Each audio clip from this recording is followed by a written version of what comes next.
Alternative Dig Talk. Real issues, real talk.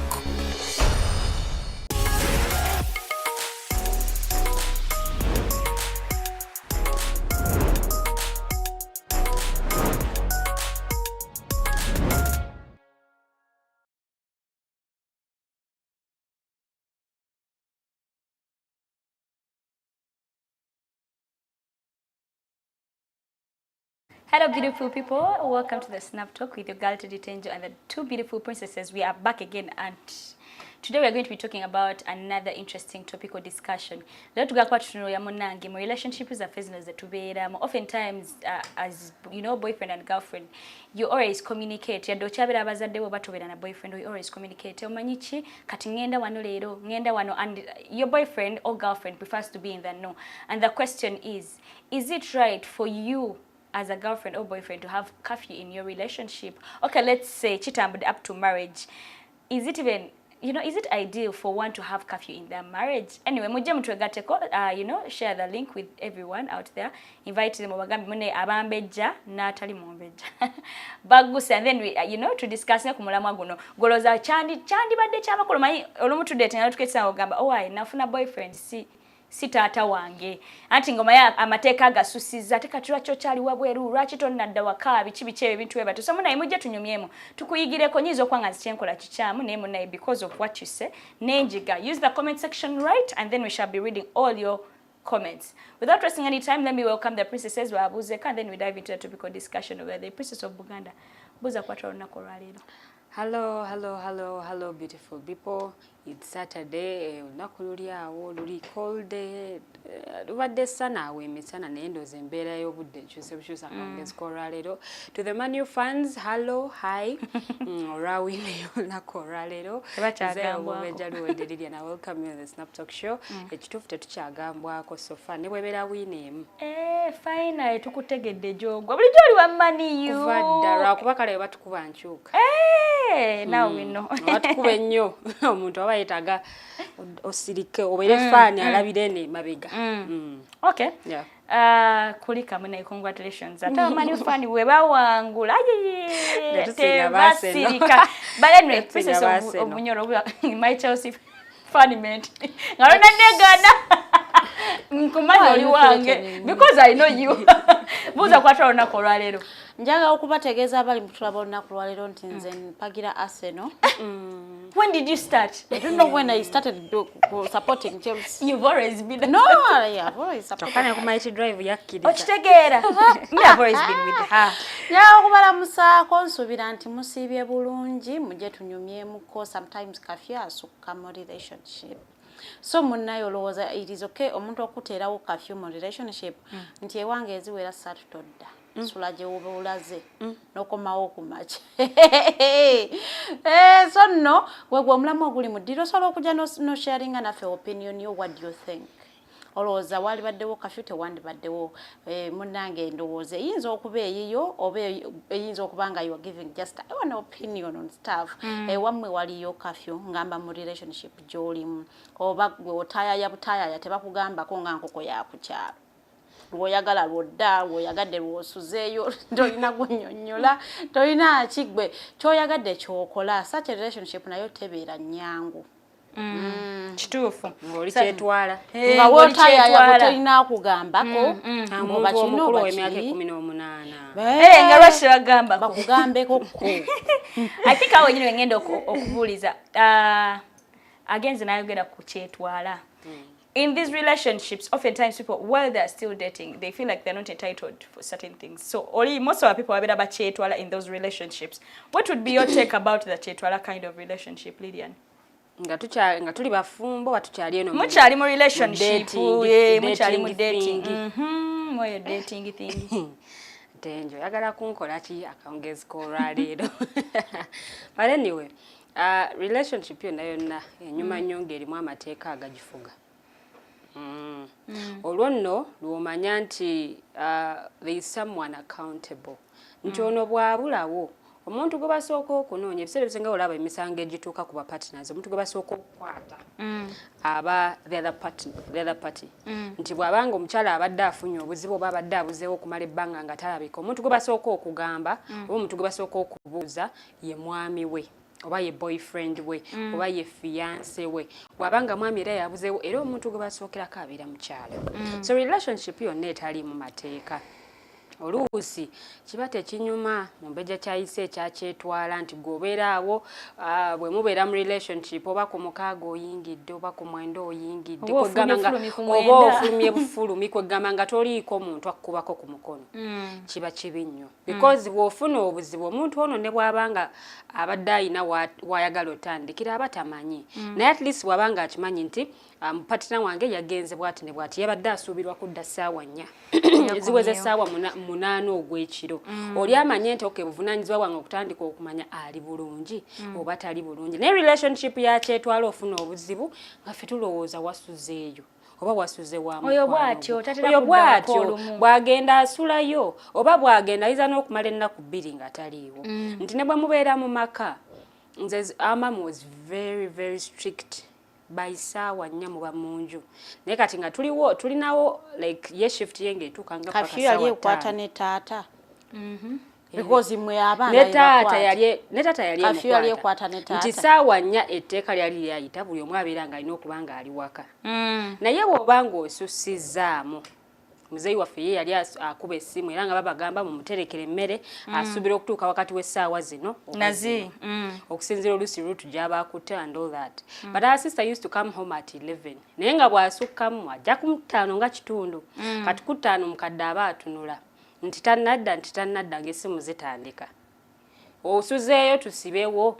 of course akimanyi tosulayo togenda sulayo naye akulaga time ye weddeko time ye yawa bweru yaweddeko de susseemu osuzeeyo tusibewo so ne mu relationship ebintu ng'ebyo byetaagisa nti partner wamanye nti bweziwera ssaawa bwezito omuntu gwange talina kubeera ng'ali bweru olw'ensonga z'ebyokwerinda ebiseera ebisinga nti ekizibu kyonna bwe kiba nga kituusewo because ye aba kati I'll use an example of a boat cruise olw'omwami omu ye yali akimanyi bano baali bagenze kunyumirwamu mukyala wa yali amusuubira ssaawa zaali oba nga 4 ez'ekiro naye zituuka ssaawa 4 ng'omukyala tamuwuliza omukyala tamulaba yakomye muwuliza ssaawa nga 2 nte tukyanyumirwa tukyatambula tugenda tuuka bweti ne bweti sorry yakoma muwuliza ssaawa 12 tukyatambula tunaatera otuuka and all that naye ate nga ndooza nga yakavanga ku ssimu obuzibu ne bubaawo so mwami ye tamanya ali waka alinze partner tanakola ki naye ng'omuntu wamusuubidde ku ssaawa esi ne bwesi so later on in the night ssaawa eyo nga 5 that's when he gets a phone call nti okay omu ku bantu bo afunidde wano eno ki obuzibu era yafiirwa omukyalo oyo mwami so relationship eyakyetwala si nnungi because bwe muba nga temulinaako at least ebintu ebimu amateeka oba agabafuga nti omuntu ne bw'aba nga atambudde obudde bwe bumusuubirwamu okuba yes oli muntu mukulu osukka emyaka 18 like I started nti omuntu emyaka 18 bamwagamba nkuze seetaaga kunkola ki seetaaga kunteekako mateeka seetaaga kukola ki naye munnange bw'ofuna obuzibu ze bazadde bo bajja kusookera ku nze bwe yabadde agenda yakugambye nti agenda yakugambye alagawa wategeddeko ku be yagenze nabo ye yakugambye akomawo ssaawa mmeka things like that naye relationship webanga yakyetwa gwe nawe ofunye obuzibu nze simanya era nja tuula wano mbeere mu mirembe gyange mbeere awo nga simanyi kigenda maaso naye ng'ate gwokoze ki gwofunye obuzibu and it's not good so at least ensonga ya curfew lwakuba waliwo abamu abasukka abakisussaamu ne bafuuka bazadde baffe mu nyumba zaffe ze twesasulira asukka atya omuntu asusse yabeera atya omuntu asusse nkuddiremu but for me in my view omuntu asusse yono amanga okay we are still dating yes you're my boyfriend I care about you ne at the end of the day even I pay my rent okay even if sometimes ziganye you know sasulirako it doesn't entitle you to it doesn't give you an entitlement of kangeze for example ngenze mu overnight okoma ssaawa mmeka nkugambye munaye ngenda kusoma overnight nga lwaki osulayo biki yali sigenda yo vaayo ssaawa bwe bati oba kale kangeze because it's reasonable for me nze okugera than muchivulu because okay yes sijja gamba yote tusubira babbi or something ne kanyinza nokugamba I can go ahead ne kugamba olabe kiriwo kimanyi because enaku zetu wakyali safe mu overnight ngenda gendayo maleyo ebbanga bajja kumala saawa 10 nenze navaayo saa 12 kitundu ng'obudde butadde n'olaga olwayo otya weebatyo biki ye lwaki obeera osula mukusaba kusande tosaba obeera osusse. Yes, because someone won't understand why you're sleeping in an overnight. Even when they are Christian, they'll be like, no, but you can pray on Sunday. So for me, yabeera asuse. Omulala yabeera asuse yono. Saawa 4 oliwa. Ankyali eno ndi wa mukwano gwange ngenda kuvaayo saawa ngaawo 5 ezekyo. Nga lwaki otambula ekiro biki? As in, I have taken the initiative to inform you that, bro, ngenda vaayo even at this time. Nandibadde sikwata na simu ne ngamba gwamanyi. So to me, obeera osuse. As long as I've communicated, for example, nonkubira oliwa ne ngamba budde bukyankutte. Naye ndi wa Farida. Ninda jamwa ke ngenda vaayo saawa nga 6 ngenda kuba bodanga nchi lwaki otambula ekiro for me obeera osuse more so when it's not happening all the time like for example kibeerawo buli dakiika for me obeera osuse because kati obeera otandise ofuuka nga mama ejjukiramu ennyumba yange nze yeggulira nze yeggalira so why even being like why to me obeera osuse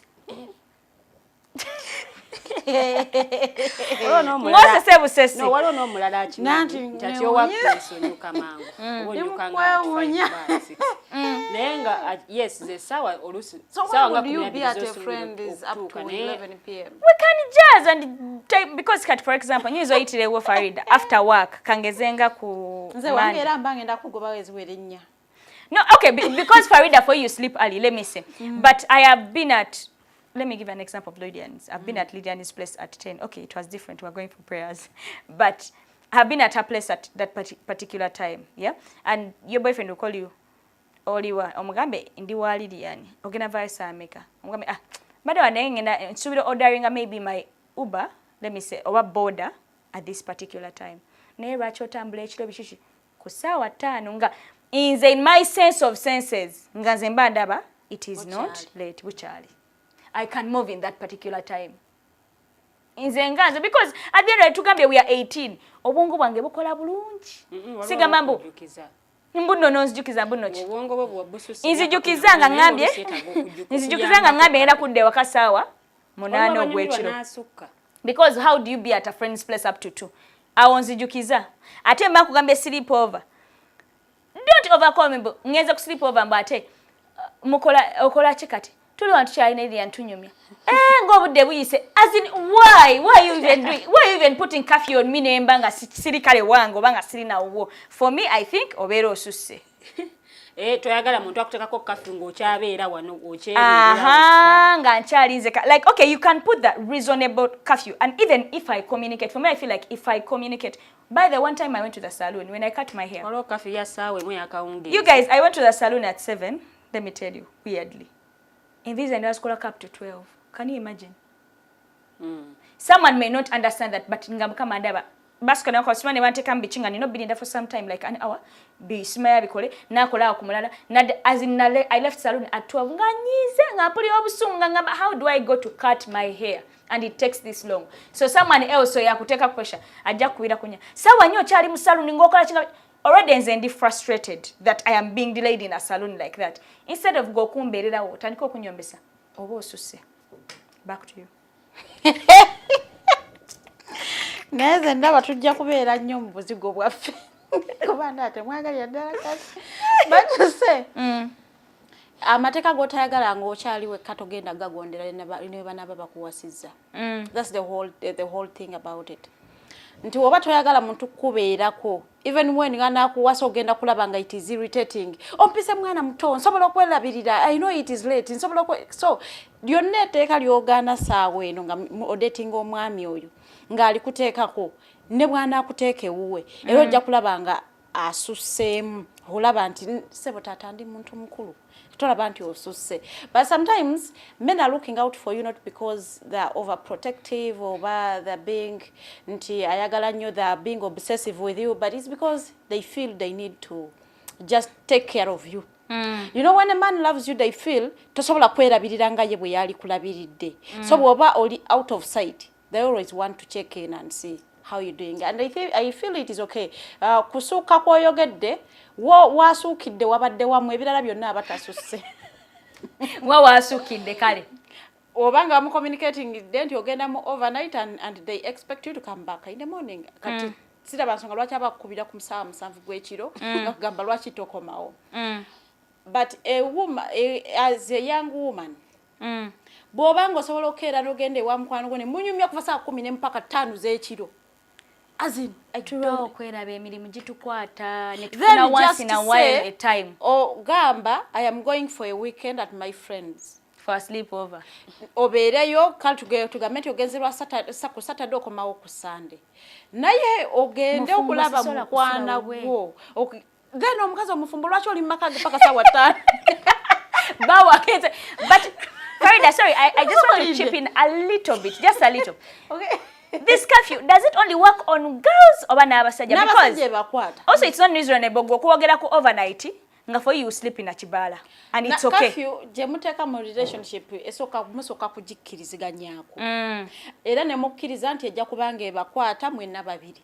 Bwetandika okwata omuntu omu eba tejja kukola. Nti okay amateeka ge twabaga ffenna babiri gakwata nze naye gwe tegakwata. Bw'oba okikoze it is okay, when I do it it is not okay. Eyo curfew eba tegenda kukola. When we say nti the latest my man can be home is 11 p.m. because imanyi kale onyuka ku ssaawa emu. You may want to go out with your friends.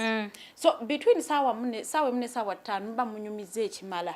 As in mbasira bakibanyumiza even past midnight. What are you discussing? Because mazima ddala wotula omuntu nga mugenda kubeera with a serious discussion for 2 hours mba mbinyumiza nga mbimaze yozo tantse n'okumbowa. Okay, I don't want a serious discussion. I want a friendly discussion for us to yes, it would be a friendly, but bye munyumyako era biba biweddeyo. Tugeze ovudde ku mulimu ssaawa emu. You have decided to go out with friends. Why are you coming home past midnight? Even when toli mufumbo. Omanyi abasajja bwaba tannakuwasa kutekako ennyo amateeka naye ate amateeka g'ateeka ku gwe tegamukwata. They will go out with friends and come back in the morning. And they will want you to be home by 9 p.m. You're home by the way, not the home. And that is okay. So ze ngamba bwe tukeera ku macha ne tuyingira relationship. Ne tuteekawo curfew nti by ssaawa 5 buli omu abeere ng'ali ewaka. I wouldn't want me to call you ogana okwata essimu yange because you are not at home. And then you start lying to me mbu ate wankubidde ate nabadde neebase ate essimu kyagiwulidde naye nga mazima naawe okimanyi bulungi tewabadde waka and you knew it will irritate me hearing noise nti toli waka. Nze ekisinga obukulu mu relationship is mazima. Even when you are not home, at least say I'm not home. Oleme kutandika kulimba ate nabadde ne kino bana relationship y'okulimba byolimba biggwayo. Byolimba you can lie naye otuuka n'omuntu n'akutegera nti obadde olimba. Because it will keep on dragging. Ku kimu ekibadde ekimu n'oyongerako ekirala. Curfew is very important. Ekintu kyonna ekitaliiko mateeka tekitambula. Ekintu nga tekirinaako mateeka gakifuga banayi tekitambula, like tekirina wantu we kiraga. Everything ne bwe gibeera mino ekintu kyonna nga tekiri regulated. You need to have something that is regulated ng'omanyi at least you are accountable to someone. Banaye obulamu obw'okutaayaya nga teri akugambako oba okomyewo kwemu oba okomyewo kummeka teri akugambako si bulungi. Era n'ekirala it is obeera otaayaya butaayaya webanaye bakubuuza by the way it is like zasinangambako neggulira neggalira eyo mindset yereetedde abaana abawala abasinga okugwa mu buzibu because you feel teri agenda kugambako ne boyfriend wo gw'odatinga owulira takuyinaako tteeka likugambako nti lwaki wabadde mu bbaala ssaawa 7 as a young woman why in a bad 1 a.m. Gw'omwana omuwala anoonya future bbaala ssaawa 7 oginoonyamu ki? Kubanga bw'obanga olina boyfriend wo ng'ali very serious omusajja ali waka by katugeze ssaawa 2 gw'omwana omuwala okyali wabweru otaayaya what are they thinking? Because we have insecure partners. Bali insecurity zibatta. They just feel insecure by you leaving home going to your job, to your workplace. They are already insecure. Now they are picturing ani lero gwayogedde naye lero wabaddeyo bagenyi ki ani gwakyaziza. That is an insecurity for them. And I always omwalo njagala ko kubasajja ababbeeyi bakwa abakyaza ku mulimu gwe. They are already insecure. Now you have left your job. Ogenze mu bbaala okomawo saa munana and as he is home waiting and praying by the way for you such that you get home because now NCA tell most times it's even the women praying. Even men pray by the way. Yes, that's why I said just most. I've always told you, men are good people. They are very good people. So, kakati gwe oliwa bweru, what are you thinking? Nti onaliye wakayalowooza. Mbo musajja mwagala nnyo tamugamba. Mbo musajja akwagala nnyo. Mbo my man trusts me even when I stay outside. Ah, it's a lie. It's a lie. No man will trust his woman with another man. Taliyo okujjako nga mpoze bala ya bawala bukanga it is gendered. Bala yote yingiramu musajja kuva ku DJ n'abasunda omwenge bonna babawala. Babasunda. Babawala so kakati gwe babeera bwe batyo. Maybe the man will trust, but even why don't you take your alcohol from your home? Take your alcohol from your home by the way. Even wobo patana wonga tanywa it irritates. It irritates so koma wongo oli drunk. Ate bisere bisinga abana babwala bamala okugenda out ne batamira wafuna ubo oba boda whatever she gets directing a boyfriend and then you are finding a man, a clean man in a home nga gwotamidde otagala. He doesn't even know baba they have used you because in a state job olimu you can tusobola kwerwanako kati otuse kudoye and you are all drunk, you don't even know what is happening in the world. Era ng'oyagala this man should trust you. You just tell them, Mr. Sagwa Mlese, muze yabeera wanneyo bakine bati muze sikulimba kati awo okumuzayo afunira kwa mwana naye abeera kisusiza. So I tell the gentleman, where did you pick her? Omanyi jabeera abeera najjera wanneyo batine bati kira tukebwa ati tukolaye bati omuze wa abatajjukira n'akasawo gye kali awali ebisulumuzo. Wale ebisumuzo sifudde nze nga muwa musajja nga muwa transport nga muzayo. So curfew abeera important nti akuyambako okwewala emize egisinga nti ogamba mwami wange omukyala wange anaawulira atya mukyala bw'anaawulira nkoze bwe kiti. You see, every time we put a curfew and discuss on things that irritate each other, it is very important to hold on to them and you know Tendo yangamba tayagala kino. Like it is always in your mind because when they discover you did it, they will get hurt.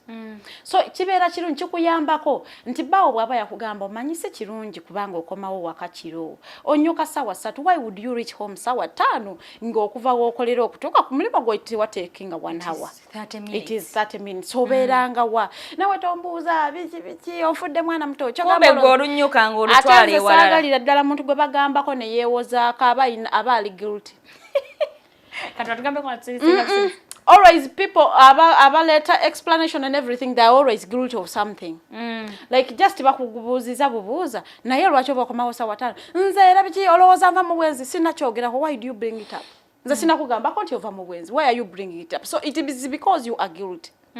So wesooka omusajja aleme kukireeta olwedde okikuba waawo aleme kulowooza alowooze mbu oli so clean. So nze ngamba nti bwe mbeera mu relationship ne mubaga amateeka gammwe terikola kino banaye tetujja kukolanga bwe kiti byonna ne tubiteekawo tubigoberere. Side N side B amateeka gano galime kwatako mukyala yekka kubanga abakyala we are always the soft ones. Tugoberera nnyo amateeka. Kuba waawo. Bawajja nakugamba manyi kakati nze saagala mu mukazi asiba nviiri. Zana yazikusanga ozisiba. So because omusajja omwagala nnyo gamba it's okay. Nja kuzisala. Oba nja kusiba akakaaya. Ayi nakugamba nze wange ne bw'oba okola nkusuubira kukomayo wakasawa 11 because ndi awaka. Lilian towona. So you say it is okay. Nja kubanga nchikola because now you are a married woman. You agree on the things. If you don't agree on the terms and conditions of Bufumbo bufa. You have to agree. Munange nze ndi awaka sigula mmere olweggulo ate olw'ensonga nti nawasa nina kulya waka. There is no reason why I should be eating outside nga ino mukyala. It is a yes or no. Yiso kukkiriza jam nakwatamu. Naye nga jam tannakukwata nze nanditeeseza ebintu bya bitugambe nga tukyali mu courtship. Sibya kumala muntu bambaga ate chusa amateeka ge twadde tutambulirako zawa katandiko ne bwoba tomubuuziza n'ali ewuwe nga tali mmere ya mukozi omulaba omulabirawo mu bitugambe nga kyali mu relationship si mbare omaze okunkuba empeta ate otandika okyusa amateeka gabadde wali nga mu courtship gakyukemuko actually ebintu byetagana okukanyako nga tunayingira kidaala akugamba olaba bammero besti abo boyina tubadde wano mukwano sibagala kakati naye waba abaddeyo ne babesti babakyalo mumanyi nange I don't trust women around you. So we mubeera nga mukkiriziganyiza bannaite we are not having male besties and you are not having a female bestie. Kati nze ba bestie bange bambi nembejjako ate gwe no keeping ababo oba tokoze bulungi yadde n'akatono nga ogambye Farida, most times these people think it should be the women. In fact, people think eno kafye inakola ku mukazi yekka nene omusajja naye nga oyagala mbere waka before 10 it should be the same with you. Don't tell me before you your job is different. No, things shouldn't be different. Nange nga ogambye waliwo oli agamba mune si trust nga ba female bestie naye nga izo kwata bayita bestie naye nga ina mikwano gye miwala nga mudidi oshegera nga bangi naye nga yetaga gobere nabo nga yaba yina so me myemboze ezisukka oshegera so me I feel like while we are setting these curfews, omwana yangamba do you know my man ayina emboozi zanyumya ne mukwano gwe zatanyumyangako nange mukyala we and those ebiboozi are sexual. Debiri. Wow. And I'm like, okay, lwaki obeera onyumya nabyo ne mukwano gwo? Why would you have sexual discussions with your friend? Nga tobinyumya na bbaawo. Nga mubuulirira. No. Lwaki aba akubuulirira? And because he's the man. Akuleme you know this world takes women, but they are emotionally weak. Nti kyangu nnyo omuntu okukozesa kungayise mu emotions zo. Nti twagala omuntu awulira, those ones who are pathetic with us, those who will like just stand in your shoes and understand really what you're going through. One friend just called me, she was crying and she just said, I am in pain, I am hurting, I just want to talk. So ebiseera ebisinga we are that emotional. No muntu wakunyiziza nga tusobola mu confronting nga kumugamba ng'olina fears zo gwe ng'omuntu. Maybe they may react in a certain way eyinza okwongera ebintu okusajjuka. So ebiseera ebisinga men will think that when you are outside there another man may take advantage of you. Because maybe mwanyizeemu ate fe abakazi bwe tunyiga tusalawo bulala. We might decide otherwise. Maybe because mwanyizeemu and another man will come and sweet talk you and maybe so. Naye nze ngamba bwe tugamba nti we are going out with the boys as you say naye nga tulina kafyu yaffe ya Saawa 4 kale mba mwagala okubeerayo mu ssaawa eziwera mugende nga ku 5 ez'okumakya. Musibe such that you make sure by yes, so that you make sure by Saawa 4 oba oli waka because kafyu twagisetinga olaba amateeka kasita mutandika okugamenya. Kati nange bw'okikola the next time I am going to do it because nawe wakikola and you didn't apologize, it seemed okay. And even if you apologized by the way. Now, before you even apologize, why don't you just communicate? Because while you apologize, the soul okwewala. Why would you need to be apologizing all the time? You may communicate. Omanyi ndi wane wano babi nkutemu so nja kukoma wallet.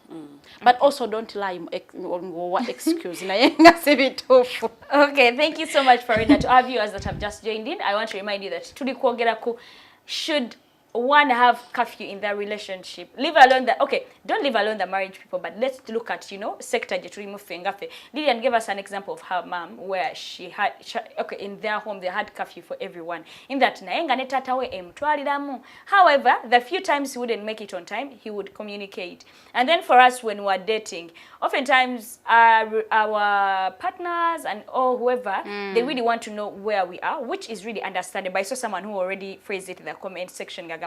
It's a way of showing someone that you really, really care about them. And I get it. I hear you, my brother. Just that is a just touch susa. For example, on Sansa, before you dated me, by the way, I had a certain behavior.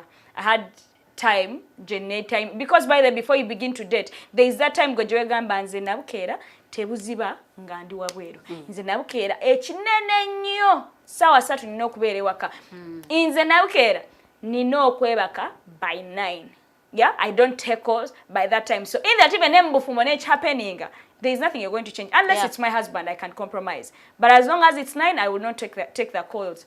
So kati waliwo atagenda beera nga nze nga yejja gamba as long as it's still 10, the night is still young. Probably the men most of the times. The night is still young. The earliest I can be home is 10, or the latest I can be home is 12. So nga you have to either adjust and put up with that. Mwena nebera kafi ya mwe babiri. Oba no gamba okay yeah boss.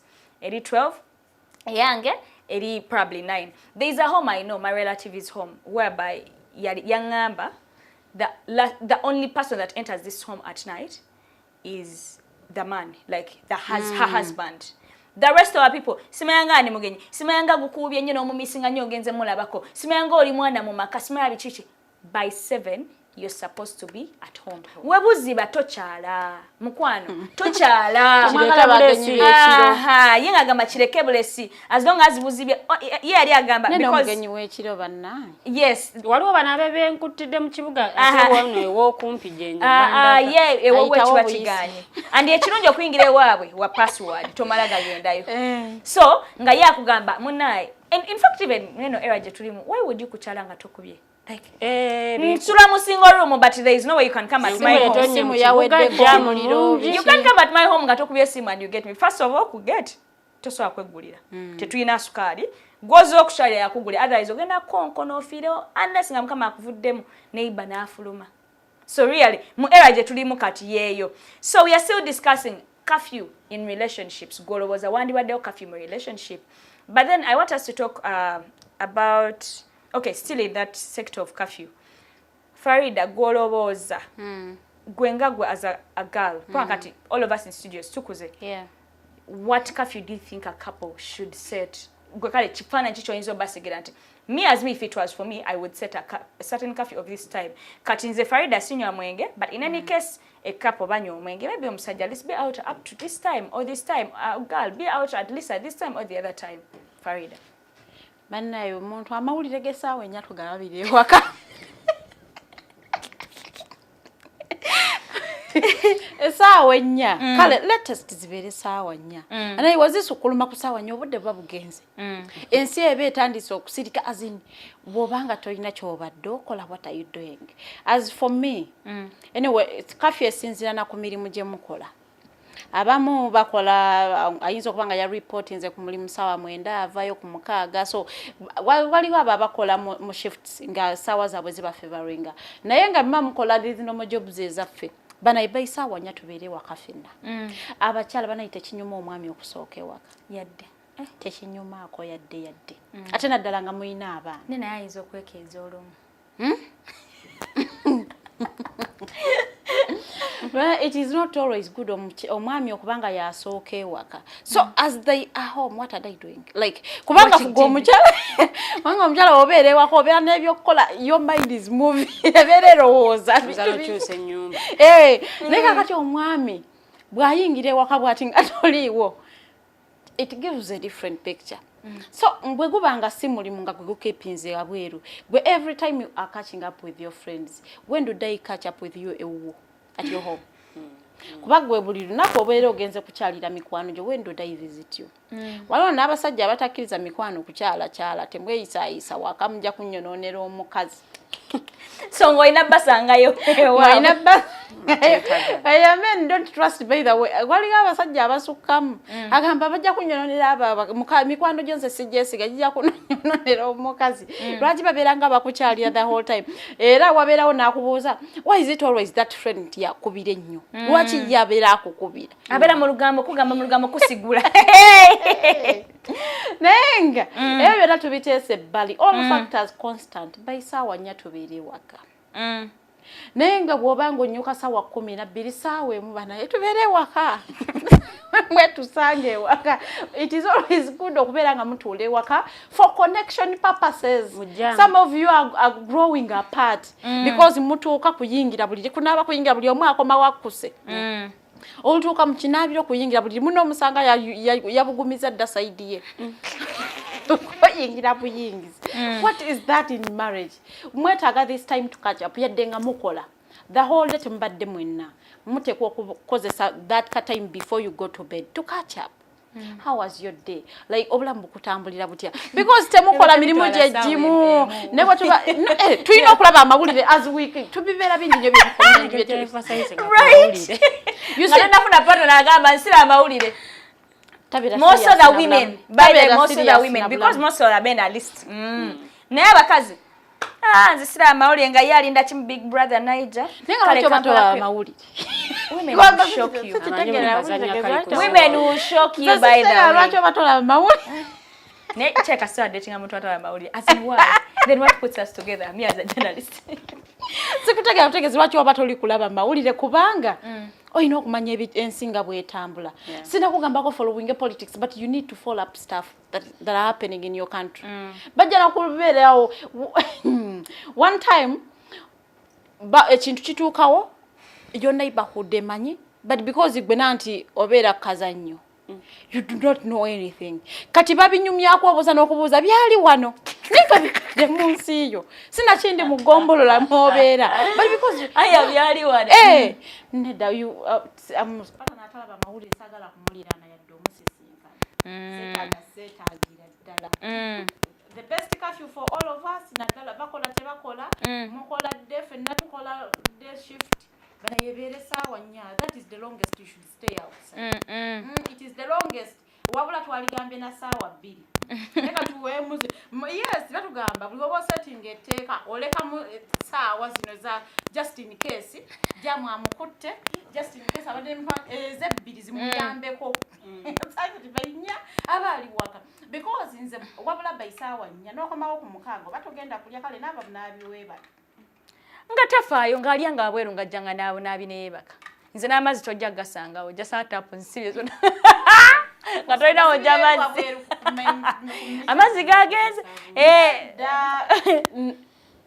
when you come back and it is okay for you not to eat ate tomorrow will I cook lunch nanti ddayo olye gye walidde eggulo. Okay, thank you so much, Farida. That is Farida's take. To our viewers, tell us what you think. I've already seen comments coming through. Buruko. Anyway, keep those comments coming. Tugenda kuzisoma maso kawe in a few minutes. Buruko tutandika bintu bya ancient life. Yeah, but I want to know Omumbejja's take before I turn some comments. For you, Goloboza, what would be the curfew time? Curfew time yalisinzidde kuki partner okyakola. Mulimu gwakola akolera essaawa mmeka era bamuta ssaawa mmeka tosobola teeka ku muntu kafi ya ssaawa emu yakawungezi nga kulimu bamuta ssaawa 3 ez'ekiro oba tolina serious oba toli fair nti omuntu gwe bata at 5 muweemu essaawa 2 okusinziira newe mubeera kuba muyinza okubanga omuntu bamuta at 5 ng'abeera ntinde wataggwa jja eyo bweyogerere eyo yone te mukono tewambale saawa nga 2 ng'omuntu ali mu kkubo muyinza okuba gye mukolera wanjawulo oli anti kati yejjaamu ennyininyini gwetwogerako muyinza okwesanga ono akolera abaana bano omalosi ono ng'akolera Namuwongo oli akolera mu town so okuva mu town atalina okujja Namuwongo akupiikinge then mumale ate mukwate olugendo oludde emukono kwegamba kibeera too much so okumanya muno partner omulimu gwe mulimu ki akolera essaawa mmeka nyuka ssaawa mmeka at least buli ssaawa ze zanyuka omwongeremu essaawa 2 kakati gwe omwami ali ewaka mukyala bw'ajja n'avuga ntokosezaawo eminwe tulireko oba njikoze nga gyakatogo at least be understanding enough omuntu anyuse ku ssaawa 3 ez'ekiro bannanga omuntu aba akooye omuntu ono aba akooye because obwongo obukoze from 8 to 9 p.m. oba to 10 obongo olaba okola from 8 to 5 ngoridi obongo bukoyi osanga musanvu obokoyi so it's a matter of understanding your partner akola mulimu ki but also amateeka ago mba mugabaga curfew communication has to be key if at all chiganye communicate to your partner abere in the know that when something happens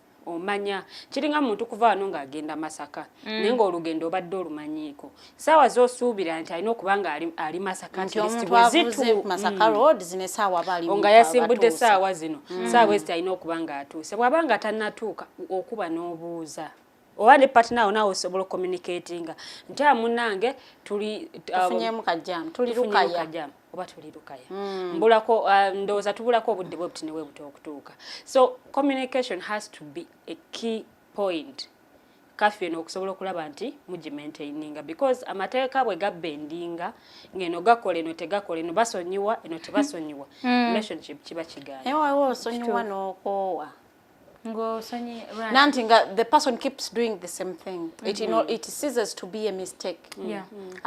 Agifudde habit nti era nze nja kubeeranga nkomawo nga mbe I am sorry. Because the woman will say it is okay. Ate n'abamu ajja n'ebirabo. It's okay. Oyagala nnyo ebirabo byasooka. Ate mbitwala ne sitakusi. Nange kibayino gamba take them and it won't help you. Olaba Farida, men play on our minds. If they notice that you love something so much, Teangel loves flowers. Kakati ojja kujja n'ebimuli. Oyinza okwerabira nti obadde onyiiza. Nosooka okwata ebimuli ebyo n'onyumirwa era oyo but I'm still mad. Anti era oyomba kitono okusinga oli azze engalo enkalu. Awamanyi bakakozesa nnyo akimanyi ne bw'onooba oyomba ojja yomba kitono akuleetedde ekintu ky'osinga okwagala. Oyagala fyumu, oyagala nnyo ebimuli, oyagala nnyo engoye, nti oyagala nnyo engato, ajja n'ekirabo ekyo. Naye era kisinzira kubanza ekirabo kyondeetedde nga ndi munyiivu baaba. I appreciate it nga busungu bwagenze dda kubanga nyinza n'okiteekaawo ne sitakinulako. Obwanga kunzi. Obusungu na werabidde dda. You see? So kati awo oli abaakufunye. Anyway, let's dive into the comments. Thank you so much, guys, for watching. I think I'll start with Mukose Arnold Anthony. Thank you so much, boss, for watching. Agambi, Teangel. No comment. To you, how can a man be caring about your safety and how can he express concern? How can he express concerned about your life safety? No, you can. By the way, I'm not against someone caring for me. It's just that in the Chengamba, I've been safe before you even started caring for my safety. Yeah? Mutonzi wa feya salao. Anyway, so ngenda bera samwe okutuka sawe sinakubuza ogenda kubokola yoki. Ekyo kisusa. I have communicated. I need to know ogenda kubokola yoki because me I will ask you ogenda kubokola yoki. Yes, I will ask. I need to know. Labai mbu tugenda ku mukolo gwa muganda tunavaawo gujja kugwa sawa nganya naye yes mukolo gwa muganda wange ntegese wawe ebigwa tebiraze ebinabeera wawo then explain nagambye ngenda kujja sawa nyana naye omuntu agenda okunzize wakasoose kuzaayo bali by the way babeere wala basoose bali gudo lwe lumu asembezaayo nze n'olaba paali ewakanga okomyewo Buruku olese comments nyingi naye nze nkutiriddeko. There are things we can't negotiate with my wife. My wife can't have that energy to ask me where I have been. That is illegal. Illegal. First of all, it is not illegal. Brooke, my dear, what are you talking about, Brooke? It's better to communicate even before going. Before you going. It's your place to communicate. Yes. Brooke, she ought to know where you are. She will call and find out, did you have lunch? She ought to know if you're fine. Open relationship. There is nothing like an open relationship. No Muganda man will want to be in an open relationship. And they practice that. They don't. They don't. Babera open whenever closing. You are closed. Gobera closed naye nga yali basobola okugenda ne dating abantu abalala naye gobera closed. Ze ebintu bya open relationship sibikkiririzaamu because they don't work. Are we talking about the open relationship? Jemanyi? Eyo yennyini gy'omanyi. Simanyi gy'omanyi naye that one. Gy'omanyi ebeera etya. Because who settles for an open relationship? They settle. Mpozi yakubanga te. Mpozi ng'abantu. Simanyi nakumanya. Comment ya Mukose Arnold Anthony. For a relationship to be cemented and concrete, we have to sacrifice and forego our single life to lovers' lifestyle. Yes. What I mean, we have to abandon some characters or behavior and adopt new ones that allow a smooth flow of the love. The flow I will agree never with be you, smooth. my brother, completely. But the flow will never be smooth. Why? As long as there is love involved, it can just never be smooth. But you see, love is the most very beautiful thing. But full of up and down. Kuluma. Exactly. So It just can't be smooth. I tell you, there is that nerve it hits. No one ever hits that nerve apart from the person you love alone. That pain that comes with love gives you a different kind of pain. Yes. So obera nga tomanya kumanya nti oba oli wona because it is something of the heart. Waliwo yangamba nice mind ndikaaba. Nga takirowoozangako nti you can just be there and cry for someone who is not even better. Omuntu omukulu Hey, he was a man. Oh. Yeah, he never thought at one point that he can cry. For a woman. And I'm like, that's kind of cute in my head, obviously. No, because you guys, these men make us cry. So seeing a man cry because of love, it is beautiful somehow. But no, don't make those brothers cry. Anyway, another comment. Helen, my OG, thank you so much for watching. Brooke Williams Agambi, my father had 2 wives. I don't remember him calling my wife to inform her that I'm coming there. No, but abachala babiri bamanye ennaku zaabwe. They don't need to be informed because tewabeeranga masi. Anyway, ne mama wo ne we yakwatanga esimu ya kitaawo yali alina kutuulanga naawe omanye tata yakuba. But also wabeeranga w'ebiyungu. Amakaga agalimu abachala ababiri galimu ebiyungu. You just know even when your man doesn't inform you, you know this is my day. Because yomanya nti eri abeerayo wiiki era wiiki bweggwako musuubira okubeera ewange. The only phone call I will make, look, this is my day, why are you not here? RS Hanson Agambe, charity begins at home. A family should be the living example of democracy. Uganda is lacking democracy. What do you expect democracy within people living or staying under the same roof?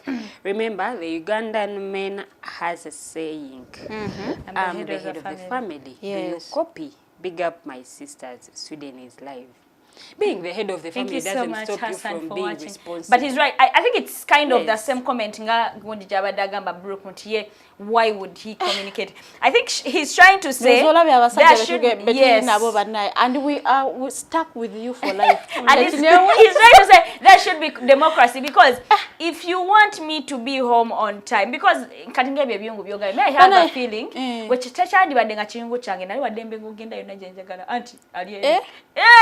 nsobola okusalako nengamba ewiiki ngenda beko maama nsule ewiiki nja kuddanga ekiyungu kyange ng'oli mufumbo ate kati kyo ekiba kinsigaza kufumbira musajja. So what actually makes you think mbwe obufumbo bulina kubanga omusajja asula mu nyumba yo the whole time? No, I'm just thinking, okay, if I was in that era.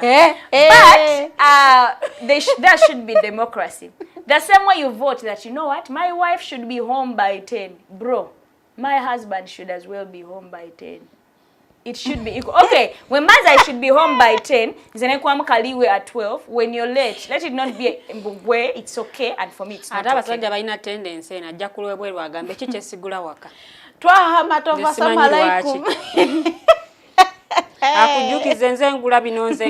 don't know why men have to remind us that they take care of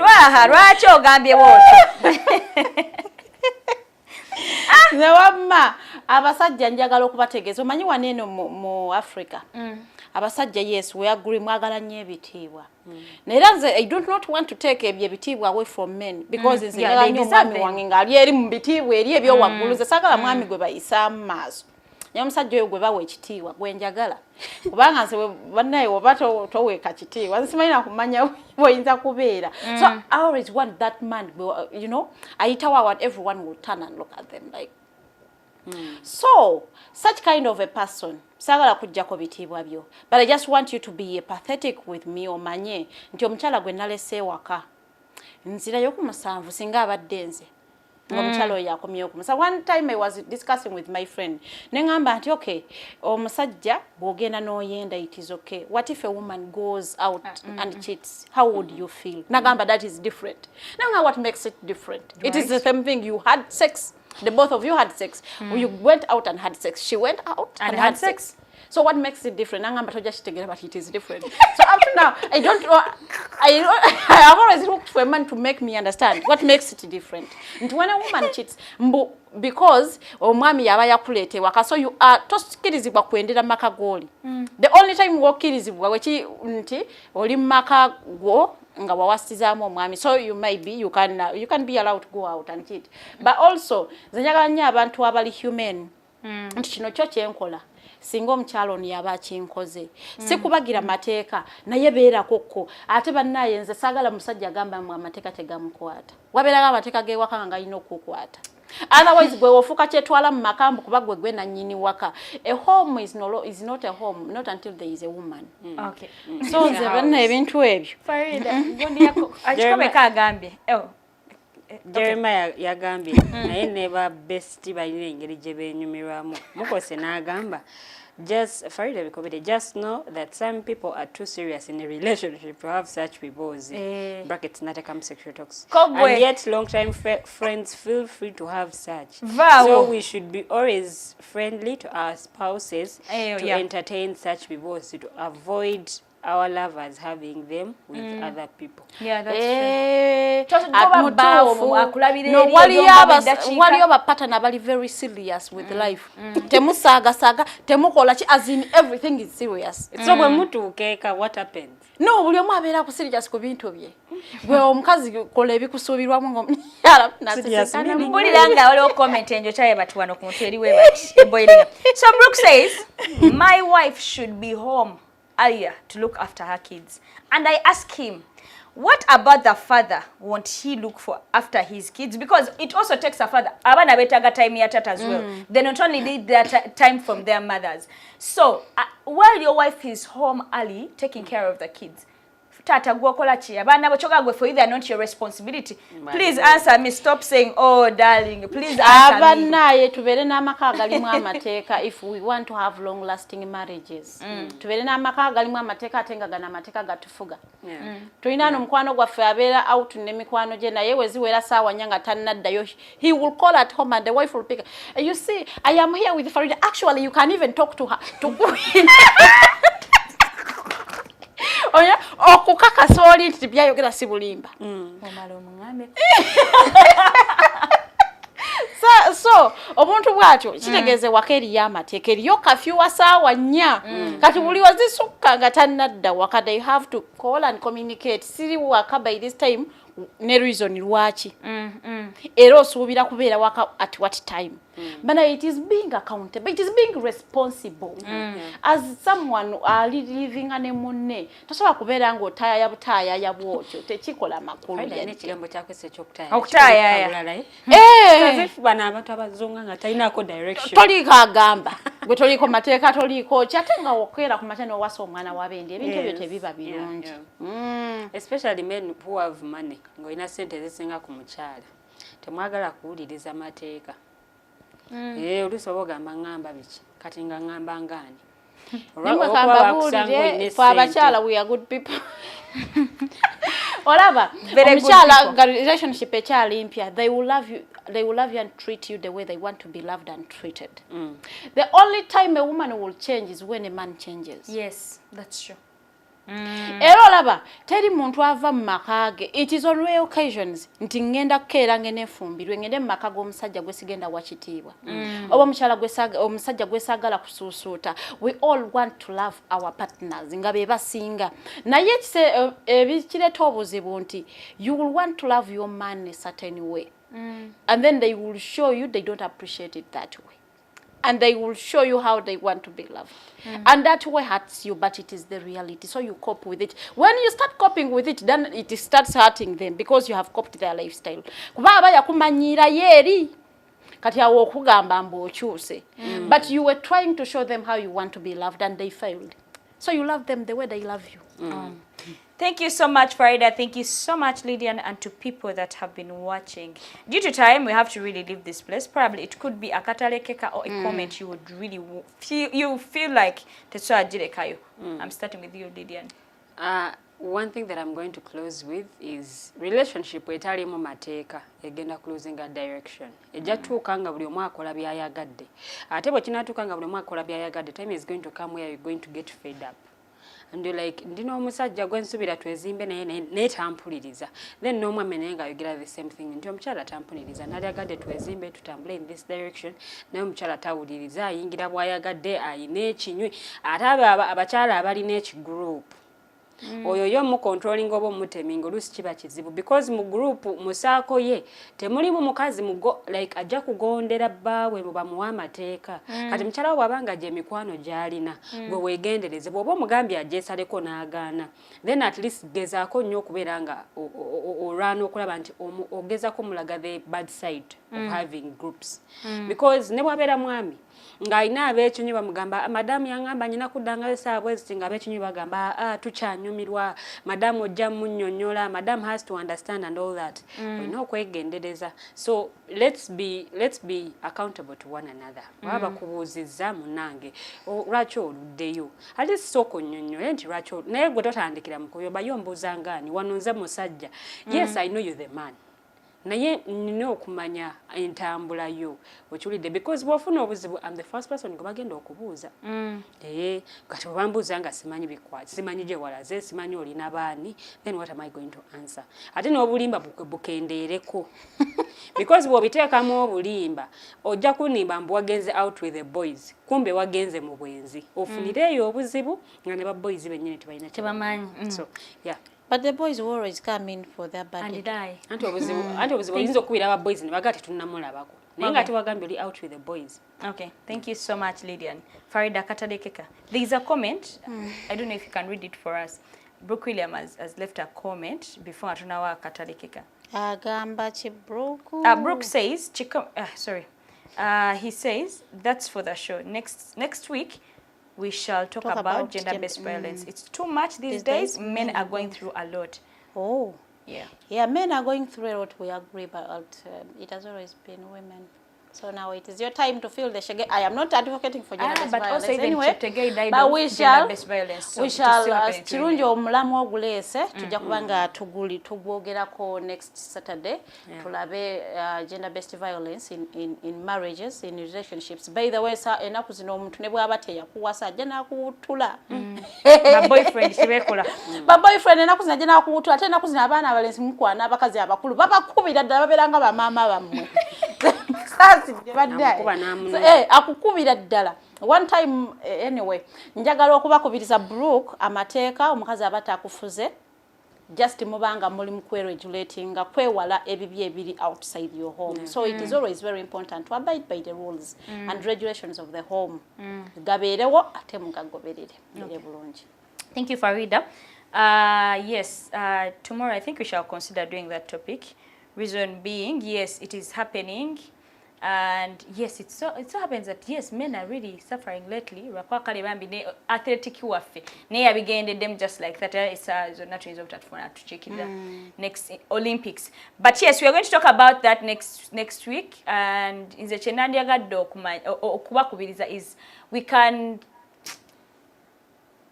let's abide by the rules. Farida yagambi wetu setting a rules is to avoid this problems like atuza abiding by them. Why are we setting them? Ngazikwata omyeka ngazikwata mchala razeret gwe rozeret ambadde nkola kyo omukazi ayomba nnyo but then nze wenzija late nawe ojja kuyomba tesigamba omusajja ayomba nnyo. So I think let's normalize having same rules that cater for each other. Yes, you can adjust since muna yagala beera up there.